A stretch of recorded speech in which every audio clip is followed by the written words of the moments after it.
In 1962, the world decided it understood evil. Stanley Milgram's obedience experiment was being framed as proof. Ordinary people will do terrible things when an authority figure tells them to. Newspapers ran it, textbooks canonized it, but that same year, in his private journal, Milgram wrote, "Whether all of this ballyhoo points to significant science or merely effective theater is an open question. I am inclined to accept the latter interpretation." The world called it science. He thought it was theater. The year is 1962. A young psychologist named Stanley Milgram places an ad in a New Haven newspaper. He wants ordinary men to take part in a study of memory and learning, and he pays them $4.50. When each participant arrives at Yale University, he meets another man who seems to be another volunteer, but the draw is rigged. The real participant always becomes the teacher. The learner always works for Milgram. The participant does not know that. It looks serious, technical, scientific, and the switches run from 15 volts to 450 volts at the top end, where it reads, "Danger, severe shock." In another room, the learner gets strapped into a chair. The teacher reads in word pairs. When the learner gives the wrong answer, the teacher must press a switch and deliver an electric shock. Each mistake means a stronger shock. Except, no shocks ever happen. The learner acts. The responses, the protests, the demands to stop, and even the silence were all scripted, designed so every participant would encounter the same reaction at the same voltage level. But the participant believes, or at least Milgram wants him to believe, that a real man in the next room feels real pain. As the voltage climbs, the learner protests. At 150 volts, he demands to leave. At 300 volts, he refuses to answer. Eventually, he goes silent. And when the teacher hesitates, a man in a gray lab coat tells him to continue. "Please continue. The experiment requires that you continue. It is absolutely essential that you continue. You have no other choice. You must go on." The result that shocked the world. 65% of participants in the original baseline study went all the way to 450 volts. 2/3 of ordinary men seemed willing to deliver potentially lethal shocks to a stranger because a scientist told them to keep going. The New York Times wrote the myth in one headline. 65% in tests blindly obey order to inflict pain. And with that, Milgram became one of the most famous psychologists alive. A lesson entered the culture. Ordinary people obey. Authority reveals the monster underneath. We think we would resist. We probably would not. That is the story that everyone knows. Before we go further, I want to be precise about what kind of criticism this is. I'm not saying the Milgram experiment was unethical. It certainly was. But that criticism has become too easy. People mention the ethics, not seriously, and still repeat the very same conclusion. Yes, terrible methods, anyway, it proves humans obey authority. Well, no. The ethical problem is not the deepest problem. Not at all. The deepest problem is that the famous conclusion outruns the evidence. This experiment, as most people interpret it, does not give us a clean finding about human nature. It gives us a messy performance under pressure inside a highly artificial setting with participants who sometimes doubted the setup and with an experimenter who did not always stick to his own script. That does not mean the study shows nothing. It means it does not show what people keep saying it shows. Let me go through the problems one by one. The clean version of the Milgram story needs participants to believe one simple thing. I am hurting a real person. But the archival record makes that much harder to assume. Eichmann highlights one figure from Milgram's own later reporting when Milgram published participants' answer to the believability question. Only around half said they fully believed they were inflicting pain on the learner. I want to be careful with that number. It does not mean that the other 44% calmly knew the whole thing was staged. Belief in a situation like this is not just like a light switch. Some participants may have believed it fully. Some may have moved back and forth during the experiment itself. But later, archival reanalysis by Perry and colleagues make the point harder to ignore. Across most of Milgram's experimental variations, participants who fully believed they were inflicting painful shocks tended to give lower shocks than participants who did not fully believe it. And that matters. Not because this belief makes the whole study worthless. People can doubt a situation and still feel real stress inside it. But it does mean we cannot treat every completed run as evidence that a person knowingly chose to inflict real pain on someone. What we have is this: a lab performance where belief, doubt, stress, and social pressure were tangled together. That it's not a clean window to cruelty, it's a confusing social situation under pressure. When participants hesitated, the experimenter used 4 scripted lines. The first 3 appeal to the purpose of the study. Please continue. The experiment requires that you continue. It is absolutely essential that you continue. That does not sound like military commands. They sound like appeals to science, duty, and shared purpose. The fourth prompt is different. You have no other choice. You must go on. Now think about what the standard lesson requires. If Milgram proves blind obedience to direct orders, this final line should be the engine of the experiment. It says, we do not choose, we comply. But later work points in the opposite direction. Haslam, Riker, and colleagues found in experimental analog work that continuation was helped by prompts appealing to scientific goals and hurt by prompts that sounded like blunt orders. In a later digital restaging of the Milgram scenario, not Milgram's original study, but a subsequent reconstruction, the direct order prompt produced near universal refusal to continue. The most authoritarian prompt did not unlock obedience, it produced resistance. So the important question changes. If people were not simply obeying direct commands, what were they actually responding to? Researcher Gina Perry spent years going through Milgram's archives, including recordings of actual sessions. What she found does not sound like a clean, controlled experiment with a neutral authority figure delivering a few standardized lines. The man in the grey coat sometimes repeated prompts far beyond the official script, pushed again and again. In at least one documented session described by Perry, a woman shut off the shock machine herself. The experimenter switched it back on and told her to continue. That changes the meaning of the results drastically. If someone continues after repeated escalating pressure that goes well beyond the scripted protocol, we cannot simply call that obedience. We have to ask what kind of pressure produced that behavior. Milgram's famous version blurs that question. Then it calls the blur human nature. Milgram studied men, mostly white men, from one city recruited through a newspaper ad in the United States in 1961 at Yale. We can study that group, we can compare it with later variations, but we cannot treat one baseline condition as a direct verdict on humanity. The popular study often does exactly that. It moves from some men in one artificial setting behaved this way under these specific conditions to we would have done the same. And that is not science. That's a moral accusation with a voltage dial and a fancy machine. In the famous Yale baseline condition, 65% reached the highest shock level. But across Milgram's own variation, that number shifted dramatically when the setting changed. When the victim became more physically present, when the participant had to make direct contact, or when the experimenter gave instructions from a distance. The result was not fixed. It moved with prestige, proximity, distance, and social framing. That does not look like a simple law of human nature. It looks like context doing a lot of the work. So when someone says Milgram proved humans obey authority, the right response is which condition, which context, which prompt, which participants. Because the closer we look, the less the famous conclusion survives unchanged. So here's the question that should actually bother us. Not why did some participants keep pressing the button? We can answer most of that. The real question is, why does the simpler version survive after the criticism already exists? I remember the first time I actually read the study. Not the meme version, the paper, the setup, the procedures, the numbers. It was during my first semester studying psychology. The way it was taught made the conclusion feel almost settled. This was science doing what science should do, taking an ugly intuition about human behavior and testing it. A lesson about authority. A lesson about the nature of humans. Then the following semester, a different professor said something that changed how I heard all of it. He pointed out that students almost always meet the myth before the criticism. Not because the criticism doesn't exist, because the myth arrived first and never quite left. So I looked into it, and the frustrating part wasn't discovering that a famous study had problems.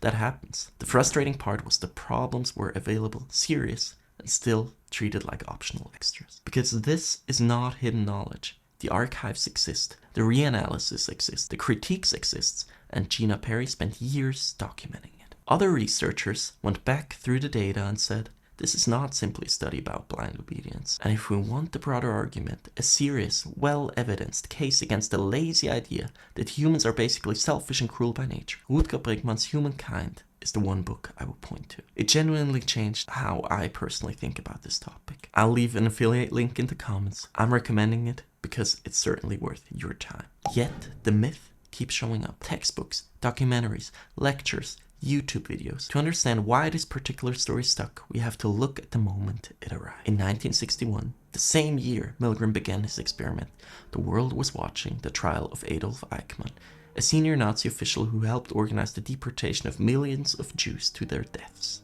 Eichmann sat in a glass booth in Jerusalem and presented himself as a bureaucrat. Not a monster, not a fanatic, a man with paperwork to do. He said, I followed orders. That image disturbs people because it made evil look ordinary, not cinematic or administrative. Then Milgram arrived with his number. 2/3 of ordinary men, he said, went all the way because a scientist told them to continue. We can see why the two stories fused. On one side, a Nazi official claiming he obeyed. On the other, a Yale experiment claiming ordinary men obey. History supplied the fear. Psychology supplied the percentage. That combination was irresistible. And then Hannah Arendt gave the fear a phrase: the banality of evil. The phrase was powerful because it named something people already sense. Evil does not always announce itself. Sometimes it arrives with forms and offices and polite and professional language. But we have to be careful, because the popular version flattens Arendt. Arendt was not simply saying, put an ordinary person near authority and they will become a killer. Her point was about thoughtlessness, the failure to stop and judge what we are doing, and about the way accepted rules and routines can make harmful behavior feel normal. But it's not the same as Milgram's popular lesson. Arendt was offering a philosophical interpretation of a specific historical case. Milgram was running a laboratory experiment. And here we have to be precise about what each can do. Philosophy can give us a lens. It cannot give us data. A lens can help us notice a pattern. It cannot prove that the pattern explains everyone. The problem is that her broader insight about modern bureaucratic evil got merged with Milgram's shock machine into one clean myth. And Eichmann himself makes it even messier. At his trial, he presented himself as a passive functionary, a cog in a machine. But before his capture, Eichmann gave long interviews in Argentina that later scholars argue make him look far less passive than the courtroom image suggested. A committed participant, not just a blank clerk. So the careful version is, Arendt's warning about modern evil still matters, but Eichmann was probably a more active figure than the myth allows, and Milgram's participants were not empty machines waiting for instructions. When we merge both simplified versions, we get something clean and teachable. Ordinary people obey, authority reveals the monster inside us. Clean, memorable. What a great slogan. And that is the problem, because a clean story can survive long after the evidence becomes complicated. Rutger Bregman makes a point that I think explains a lot. Dark stories about human nature can feel useful because they let us stop thinking. If humans are basically terrible, cruelty becomes almost inevitable. We do not have to ask what intuitions reward, what stories leaders tell, what social roles people identify with, or how moral language gets used to justify harm. We just shrug and say, humans. That sounds deep, but truly, it's lazy. Milgram's experiment became the perfect explanation.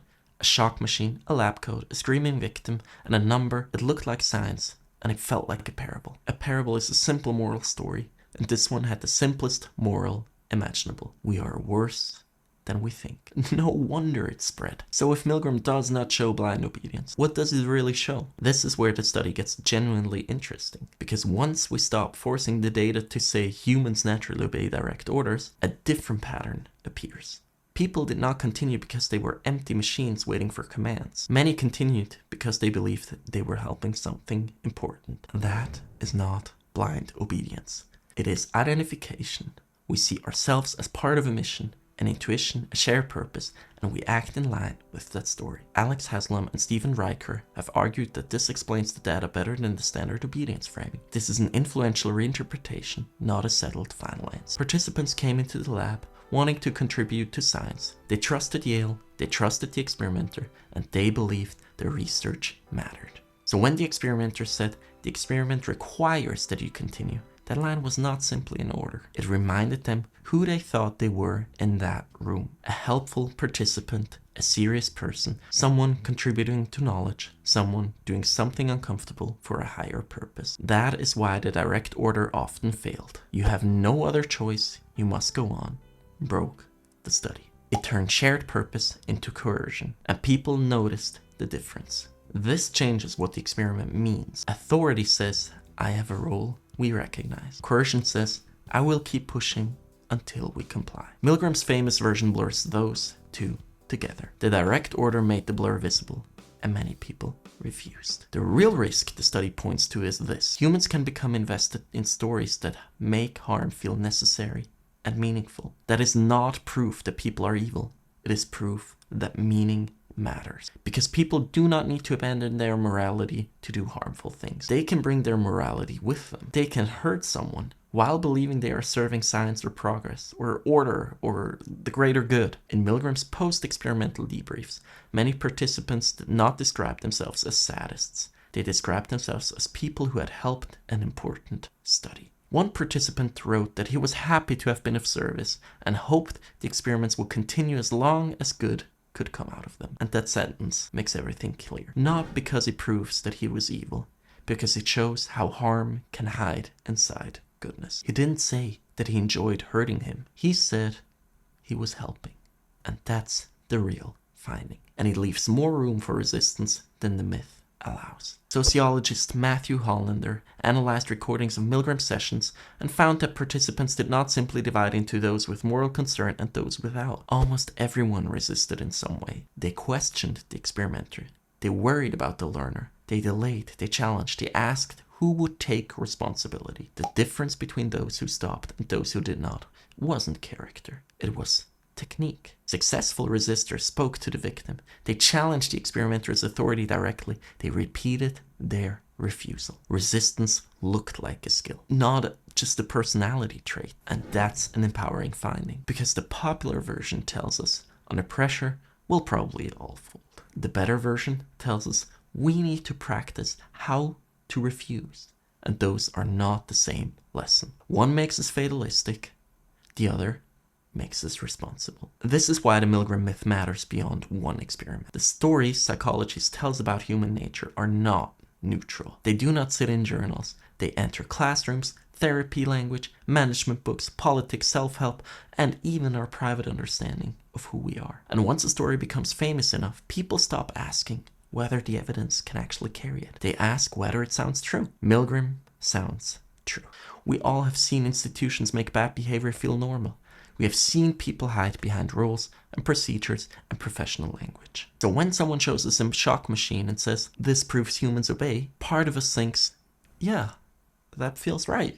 But psychology cannot stop at that feels right. That is where psychology should begin. A good study takes an intuition and tests it. A bad cultural myth takes an intuition and protects it from testing. That is what happened here. The Milgram story became so useful as a moral parable that people kept repeating it after the evidence became inconvenient. The study got flattened into a lesson. The lesson got copied until repetition started to feel like evidence.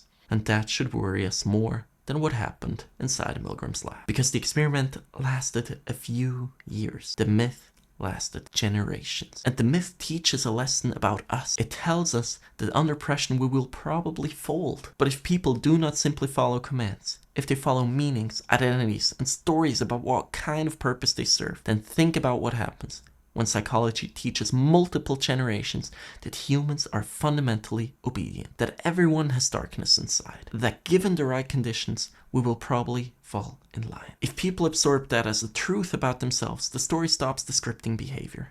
It starts shaping it. A study about conformity becomes a tool for producing conformity. A myth about obedience teaches people to expect obedience from themselves. And that's not a small problem. That is the clearest possible example of why psychology has to treat its own stories with suspicion. Especially the satisfying ones, especially the famous ones, and especially the ones that feel like we have finally seen through human nature. Because sometimes we have not seen through humanity, probably even often. Sometimes we have only inherited a story about it. So here's what we should take away. The Milgram experiment is not a clean window into human nature. It is a compromised and highly theatrical study conducted under artificial conditions with a narrow original sample, real problems with belief, inconsistent pressure from the experimenter, and major variations across contexts. And the strongest version of the popular story, that people simply obey blunt orders, does not survive contact with the details. People can continue harmful actions when they trust the institution, identify with the mission, feel trapped inside a role, and believe their discomfort serves something valuable. And that's still serious enough. But it is not fatalistic. It does not say, this is simply what humans are. Look carefully at the stories that make harm feel meaningful. That is a better lesson, a harder lesson, and a less marketable lesson, which probably explains why the myth won. Humans are evil is easy to remember. Context, identification, institutional trust, and moral framing interact in complicated ways does not quite fit a simple headline, but it is closer to the truth. And psychology owes us the truth, not the most cinematic version of it. Milgram wrote it himself in his personal journal in June 1962. Whether all of this ballyhoo points to significant signs or merely affected theater is an open question. I am inclined to accept the latter interpretation. Then the world taught it as science for 60 years. That is not the end of the Milgram story. That is the beginning of the problem this channel exists to talk about, and to keep going with this problem. Not just Milgram, but the way people use the phrase studies show as if those two words magically end the conversation. Watch this video next, because Milgram is one example of a much bigger pattern. A study becomes a slogan, the slogan becomes common sense, and then everyone forgets to ask what the study actually showed.